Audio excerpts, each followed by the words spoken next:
ఈ ప్రభుత్వంలో ఈ రైతుల పరిస్థితి ఎలా ఉందన్న చంద్రబాబు నాయుడు గారి ప్రభుత్వంలో? ఎరువుల మందులు కూడా అందక ఆర్బీకేల ద్వారా కూడా అందించక గ్రామాలలో మరీ ఇబ్బందికరంగా ఎరువుల సమస్య మీద కూడా రైతులు చాలా ఇబ్బంది పడతా ఉన్నారు.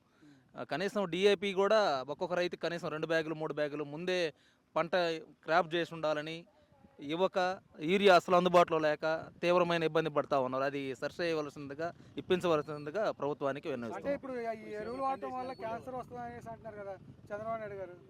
లేనిపోని రాగాలన్నీ వస్తాయి. సరే, అసలు యూరియా వేయకపోతే ఏ జొన్న సొప్ప కూడా పెరగదు బర్రెలకు కూడా. ఇక్కడ అసలు డిఏపి అందుబాటులో లేదు. ఇంకేం వేయాలో మరి చంద్రబాబు నాయుడే చెప్పాలా.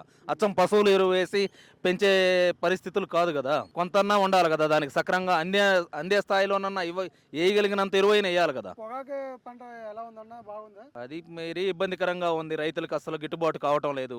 కూలీలకి అక్కడ ముఠాలకి ఈ ఖర్చులకి వాళ్ళకే చాలక రైతులు తీవ్రంగా ఇబ్బంది పడతా ఉన్నారు. కాదు, ఈ ప్రభుత్వం ఎలా ఉంది ఈ పనితీరు చంద్రబాబు నాయుడు గారి ప్రభుత్వం? ప్రభుత్వం అనే చెప్పేది ఒకటి చేసేది ఒకటి. చెప్పేది నీతిగా ఉండదు, చేసేది అసలు సరిగా ఉండటం లేదు. ఈ పథకాలు ఎలా వచ్చినాయి అన్న? పథకాలు ఎలా ఉంది? పథకాలు ఏముంది, ఒక పింఛన్ సక్రంగా వస్తుంది.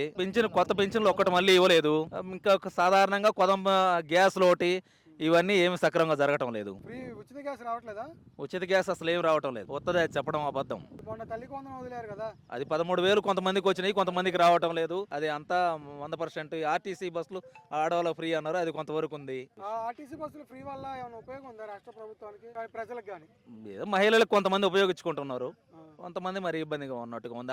ఎక్కితే అందరూ వాళ్ళు ఎక్కుతారు, ఇంకా పిల్లలు మగవాళ్ళకి అసలు ఆడ చోటు కూడా ఉండదు. ఈ పొగాకు రైతులు కానీ తర్వాత కంది కానీ కొనుగోలు ఎలా ఉన్నాయి అంటారు? కందికి ఇప్పుడు వర్షాలే పడలేదు, ఎవరికైనా వేసుకోవడానికి కూడా కనీసం డిఏపి మందు ఇవ్వలేదు. ఇప్పటికి కనీసం డిఏపి కంపల్సరీగా ఇప్పుడు బయట బజార్లలో కొండే కొట్లలో ఇది వరకు దొరుకుతుండేది. ఇప్పుడు మామూలుగా 1350 ఎంఆర్పి ఉంటుంది డిఏపి. 1550 పెట్టినా బయట మార్కెట్ లో కూడా దొరకని పరిస్థితి ఈ ప్రభుత్వం అటు చేసింది. కనీసం ఆర్బీకేల ద్వారా మందు సప్లై అసలు లేదు ఈ ప్రభుత్వంలో. కనీసం యూరియా ఉంటే అసలు అందుబాటులో లేకుండా చేశారు. రైతులు మరి ఎట్లా పైరేయాలో ఎట్లా దాన్ని తీసుకొచ్చుకోవాలో తెలియటం లేదు. వర్షాభావం ఎలా ఉందన్న? చంద్రబాబు నాయుడు గారు వచ్చాక వర్షాభావం ఎలా ఉంది? వర్షాలు ఈ సంవత్సరం మరీ తక్కువగా ఉందన్న. ఇప్పుడు జులై లాస్ట్ అయ్యే వరకు కూడా ఇప్పటికి ఇక్కడ సరైన వర్షమే పడలేదు. ఇక పడితేనే కొంతవరకు పైర్లు వేయగలుగుతాం. పైర్లు లేకపోతే ఇక్కడ సాగు నీటి ప్రాజెక్టులు కానీ కాలువలు కానీ ఏమీ లేవు. ఇక్కడ రైతులు మరీ ఇబ్బందికర పరిస్థితులు ఎదుర్కోవాల్సి వస్తుంది.